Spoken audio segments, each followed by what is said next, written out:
Ayun. So, good evening guys. Ngayon po ay Wednesday, July 30, 2025. Ayan, hopefully okay tayo.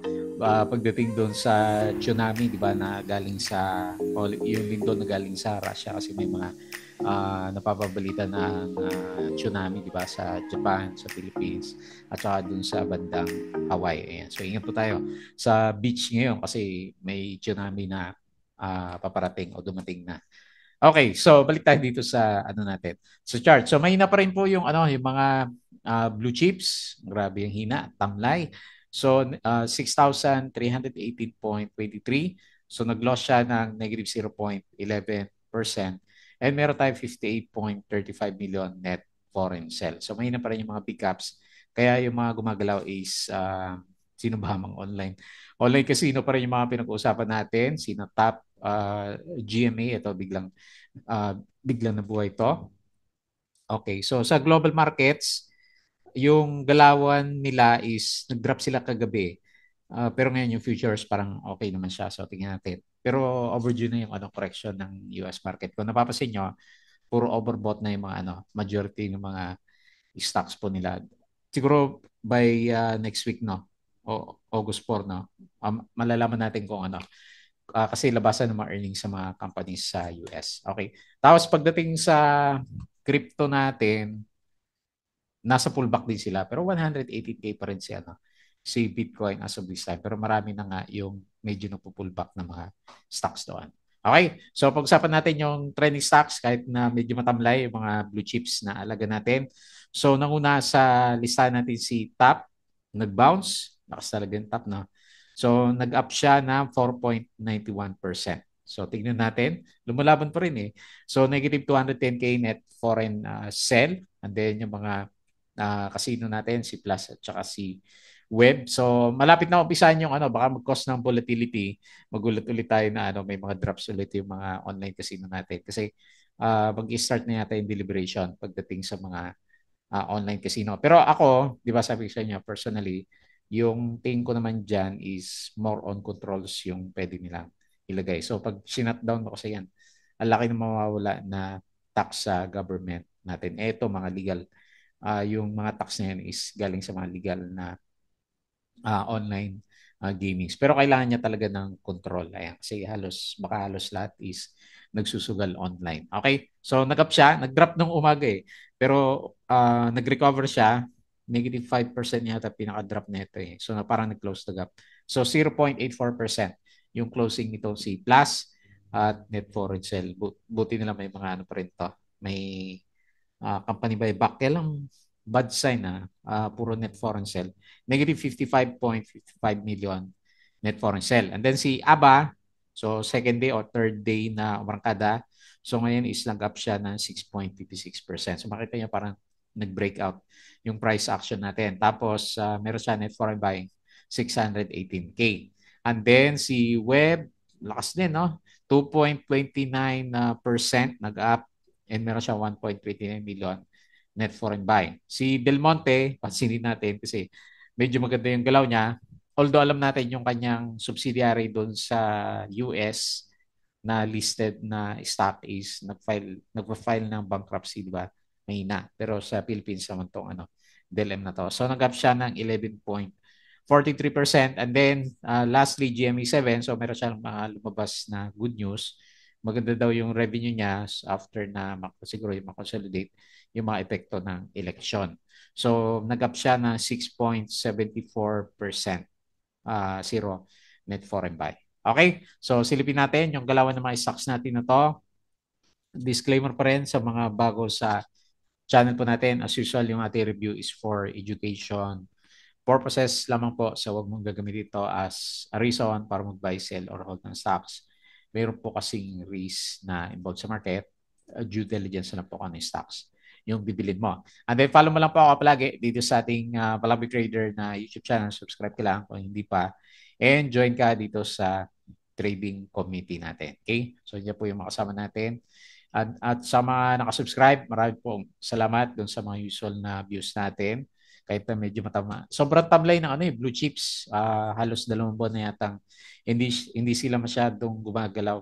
So talaga nakalin lang tayo either kay top o doon sa mga online casino na stocks natin. Company reviews, sample trades sa market. Ayan, check mo lang. Mga learnings lang.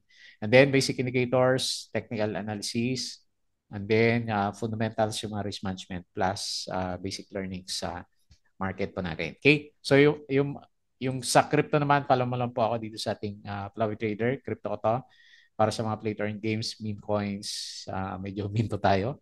BC. Ayan. So, check mo lang yan. Pero sa crypto, ang ganda ng galaw, di ba? Nasa 118K siya. Sa social media, follow mo ako dito sa ating Facebook account na Fluffy Trader or dito sa Facebook page para updated ka sa mga posts, Bodega Pick, yung mga articles na local. Tapos sa Twitter, meron tayong summary dito. Okay. So, property lang yung verde at saka si industrial. So, property nag-up ng 0.6%, industrial 0.29. So, itinamaan ngayon is finance, negative 0.59%. Baka may profit taking kayo na Security Bank. Pero si PNB nakita ko umakyat yung galaw niya eh. So, net foreign sale pa rin tayo. Okay lang siguro kasi medyo maliit lang naman. Pero ang kahapon, di ba, 400 million. So, bad sign. Parang premonition ng ghost month. Net foreign sale tayo ngayon ng 57.49 million. So, turnover value, maliit din siya. 4.66 billion. Okay? So, nasa na yung mga investor natin? Wala sa market. Okay, so dito muna sa mga summary. Foreign funds sold, BDO, BPI, East, West, ASEN, FGen, DNL, FB, Jollibee, AC, Aboitiz, GGS, IRIT, CDC, CLI, Double Dragon, Globe, Converge, DFN, Macro Asia, Bloom Plus, SSI, Wilcon, at saka si OJP. Taas ang palitan, no? Ayan. So kahit sa ringgit, mataas yung 13.5 yata per peso. Foreign funds bought, China Bank, Metrobank, AP, APH, Meralco, Manila Water, CNPF, Monde, Crown, ABA, DMC, Ali and REITs, Tel, Dito, ATI, ICT, STI, Web, Pure Gold, APX, Nickel at PX. Okay. So 6,318 andap-andap yung galaw ng markets natin. Okay? So ito naman sa blue chips, mas marami yung nag-drop. So Ali yung nauna dito sa winners, 2.38%. Meralco 1.58%. Pure Gold 1.56% and PLDT 1.4%. Sa losers, Converge, parang nag-lower low na si Converge. Negative 3.14%. Converge, ayaw pa rin paawat. Negative 2.12%. Bloomberry, negative 1.2%. And AGI, negative 1.13%. So, mas marami yung namula na mga big caps natin. Alas 12, ganun na. So, medyo umakyat pa nga tayo ng konti sa closing na rin. Converge talaga at saka China Bank yung naunguna sa drop. Banco de Oro, second quarter earnings flat year over year. Alas 11, marami pa rin yung losers. Robinsons Retail records attribute net income of 2.25 billion in the first half, down by 66.9%. Okay? So GMA, itong Catalyst, 2 billion net income after tax in first half, up by more than 3x year on year. Ayan. So magandang catalyst to. Oil price surge towards $70 per barrel. Tapos si CREC, alam kong breakout to. Targets regional growth via solar projects in Cambodia, Myanmar. Considers offshore listing and regional M&A. Ayan, patayin natin si CREC natin. So GMA triples first half 2025 profit to 2 billion peso as election adds fuel in earnings surge. Okay, so election yung nagpagalaw sa kanya. Tycoon Lance Gokongmi has returned to the board of Retail Holdings after stepping down as chairman and director at the start of the year. Ayan, so medyo mahina kasi yung galaw. Ali undertaking share buybacks, ongoing pa rin. Healthy financials from AUB. Alas 10, medyo bumabawi pa yung blue chips. Pero Converge lagi at saka CBC yung mahina for the day. Plus, okay, ano balita natin Plus? Continued to benefit from SONA silence on online gambling. Pero kanina yung mga nagse-circulate na balita is yun nga, umpisa na yung hearing dito sa mga online casino o online gambling na stocks natin. Si Plus, si Web, at saka si BFNN, di ba? Sumasali si ano. May mga ano press release si BFNN. Share buyback transaction si Bufruit, Mrs. G at saka si Ali. Share buyback si Ali, Meralco first half earnings exceed forecast. Ba maganda yung funda ni ano Meralco. CREC. Ayan, kala ko ito pipitik eh. Citicorp Ice Cambodia, Myanmar after Pertamina tie-up. Ayan, mag-expand globally and then sa US market, CREC confirms possible secondary listing. Ayan, but hindi siya napansin. RCB appoints former DOF secretary to board. Ayan, tapos yung closing sa US market, mapula sila, down sila kagabi. Pero ngayon parang okay naman yung ano, magre-recover yung galawan ng ano, US market natin. Okay? So, yung ating Patreon channel, sa mga gusto ng guide sa trading po sa market, so tama-tama, August 1st na naman, di ba? Malapit na. So, check mo na lang yung ating Patreon channel po. Okay? So, tingin tayo sa galaw ni PSE. Sobrang tamlay ng mga alaga natin. Ayan. So, no choice, palilipasan siguro natin ang August bago siguro magkaroon ng momentum sa big caps. So, yung mga individual na kalawan na lamang is nakadepende dun sa mga catalyst kung meron naman sila. Ayan. So, per sideways si PSE. Hindi tayo makalis kasi walang tulak ng foreigners. So, nakakulong tayo from 6,200 until 6,500. Ayan. Super sideways yung ano, RSI. And may pagka-downtrend pa nga yung itsura ng MACD formation natin. So anyway, no choice. Wait natin na mabuhay ulit yung market. So nag-close 6,318.23, negative 0.11%. And then meron siyang 58.35 million net foreign sell. Okay? So punta tayo sa mga winners. So Del Monte, nanguna Del Monte pangalawang araw. May mga volume na pala siya May mga sign siya last time. So anyway, congrats sa mga nakasilip. So 3.9 closing, 11.43% up. Next, GME7 up ng 6.74%, ABA 6.56. Ganda ng galaw ni ABA. Tapos si IS nabuhay 5%. Ayan, nag-breakout sa ano. MA20, si TAP 4.91. Ayan, lumalaban yung ano. So lumalaban yung MA100 niya. Maya, silipin natin yan. Tapos si AT, sino ba to? Atlas. Okay, nag-up na rin sa wakas. SPNC, hopefully magtuloy yung alaga natin. 2.7%, Ali 2.38, and then si Web 2.29%. So lumalaban talaga siya. No? Si Web. Okay. Tapos sa losers, sino tinamaan ngayon? Yung may volume na lang, hahanap tayo. Si Converge, minus 3.14%. Nag-ano din siya, Naglo-lower low si Converge, negative 3.14%. And Certec drop. Drop din siya dito. Ayan, so nagre-retest sa supporting natin. Maganda yata yung yung setup ni dito natin. Lalo na pag nagtuloy yung galaw po niya. And then lastly, si China Bank. Akala ko ba si Bloom ang matatanggal? Bakit si China Bank hindi pa rin makarecover, no? Negative 2.12%. Okay? So, ito yung galawan natin. Silip tayo ng konti sa global. So, based dito sa galawan, mukhang babawi si US market kasi nag-drop sila kagabi. So, yung futures, S&P 0.1%, tapos yung Dow Futures 0.04, Nasdaq 0.18. Okay. So mukhang maganda mamaya. Europe stocks, medyo mix. And then Asian markets, mas marami yung berde. Mas magandang galaw ng global markets natin. Kahit na may konting bad news dun sa sa tsunami ngayon. Tsunami alert. Okay, so dito naman sa crypto, nakita mo mapula, di ba, yung percentage. So may konting drop pero mataas pa rin. Bitcoin 118K, tapos si Ethereum 3.7K, XRP 3.11, BNB 797 and Sol 179 at saka si Dodge drop ng 2.12%. Okay po. So balik tayo dito. Naku, kailan kaya magiging interesting ulit yung galaw na market natin. Ayan, wala na yung chart natin. Naghahang yung ating PC. Ayan. So mukhang puno na yung memory natin. So pag-usapan natin ng konti yung trending stocks. Okay, so unahin natin si Tap. Ayaw papigil talaga ni Tap. Ayaw na magpasakay. So diretso pa rin yung galaw niya, no? Nagbabounce sa ano, sa MA9. Okay, medyo malakas talaga siya. So yung nilalagay kong support sa kanya last time 1.5, di ba? At saka dito sa DOS.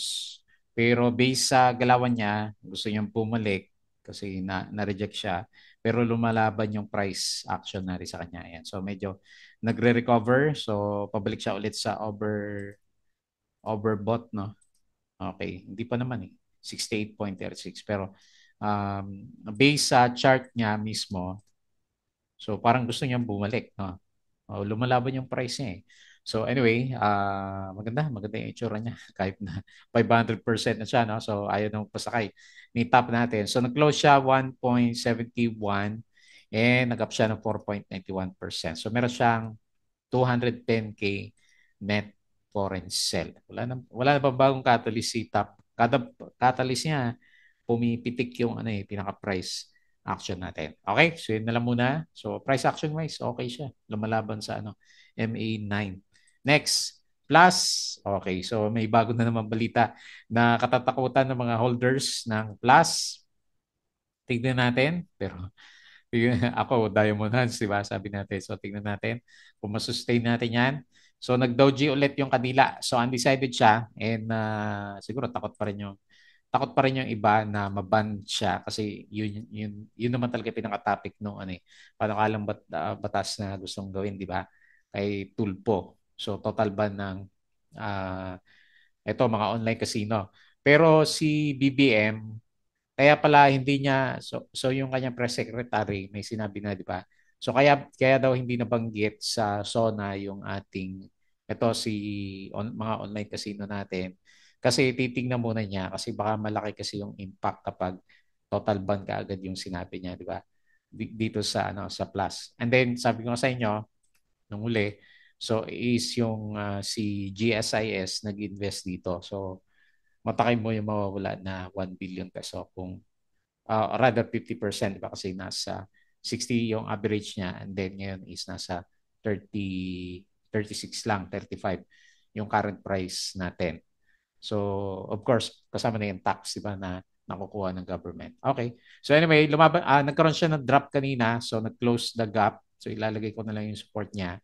So, close the gap niya dito sa 32.75, no? 7 yung pinaka-exact na value niya. So, pero kung makikita mo, nandito lang siya sa range na to. So, siguro, habang pinag-uusapan yung ano, kapalaran ng mga online casino natin, is magsa-sideways lang muna si Plus natin hanggat wala siyang malinaw na direksyon kasi nga hindi pa siya napag-uusapan up until now. So, tignan na lang natin pero expect mayroong mga volatility talaga sa mga holders ng Plus dahil doon sa mali mo nga naman, di ba, bilang sabihin total ban.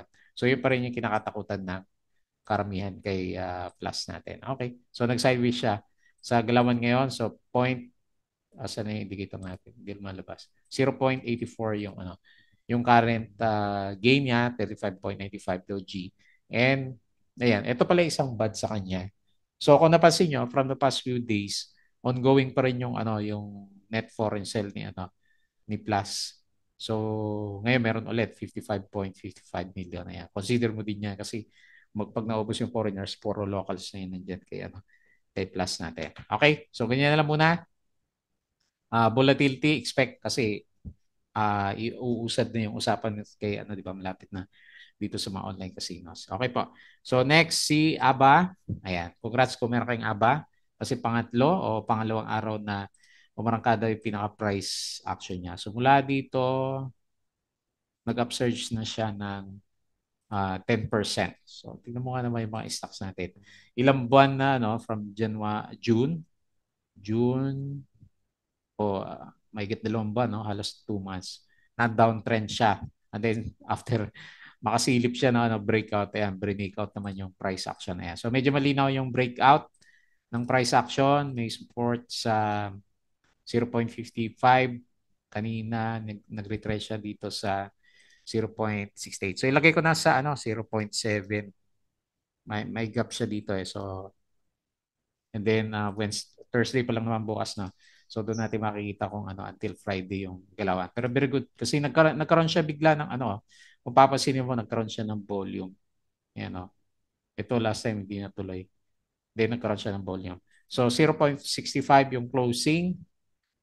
Ayan, higher low ba yan o breakout lang, breakout lang. So 0.65 yung closing, 6.56% and meron siya 618K net foreign buy. Ayan. So maganda, pinapakita ni Aba. Okay, hopefully dire-diretso kasi may malaki na yung volume niya, 22 million. And okay din yung itsura ng mga ano, price action natin. May gap up ba? Hindi naman siya nag-gap up eh. So nag-breakout lang talaga siya. Okay, next, PhilWeb. Si Web, buti pa si Webcat. Hindi siya pinag-uusapan, lumalaban pa rin yung price action niya. So actually parang positive nga yung flag niya. Kung sisilipin mo is above siya kasi ng uh, resistance sa around 3.5.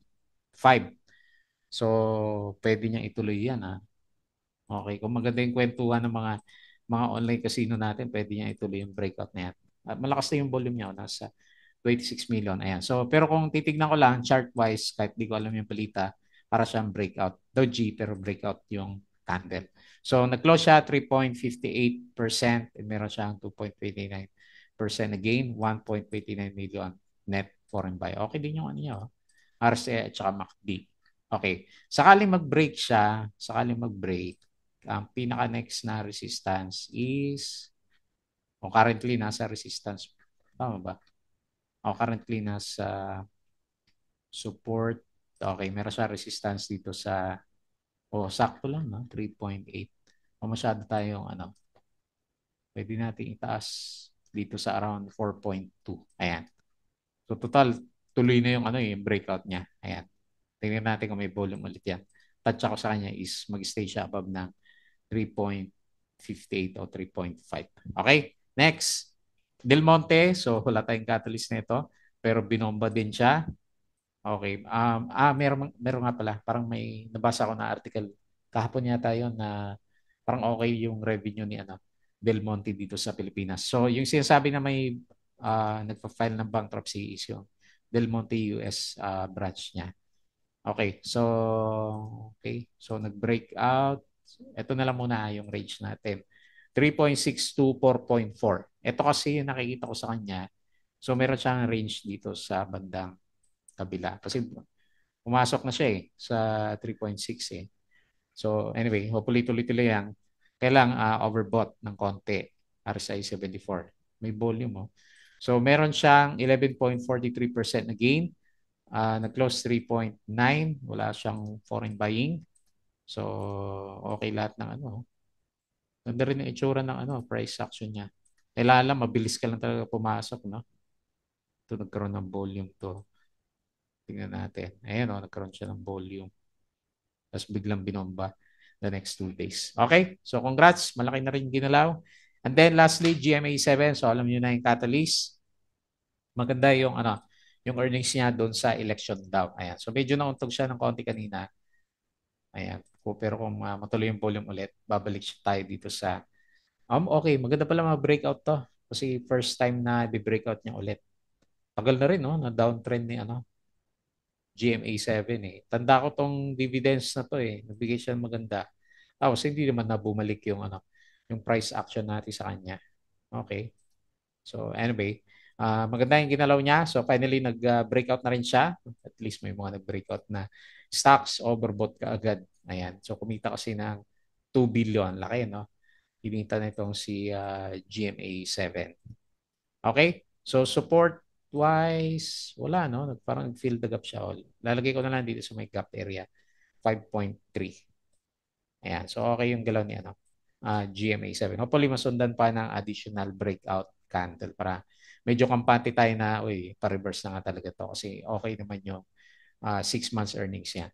So nag-close siya is 6.74%, 5.54 yung pinaka-closing price. Okay? So, yun na lang muna. Tamlay ng mga alaga natin blue chips. Talagang ano, long term, medium to long term yung ano, mga blue chips natin kasi hindi sila nagsisigilawan. Okay? So, yun lang muna yung ating review. As usual, bago tayo mag-close, please don't forget to subscribe dito sa ating Flavor Trader na YouTube channel, Crypto ko to, Facebook account, Facebook page, Bodega Peak, Twitter, and Patreon sa mga gusto na guide. Sali lang po kayo dito. Okay? So, yun lang. Maraming salamat. Kita ulit tayo bukas.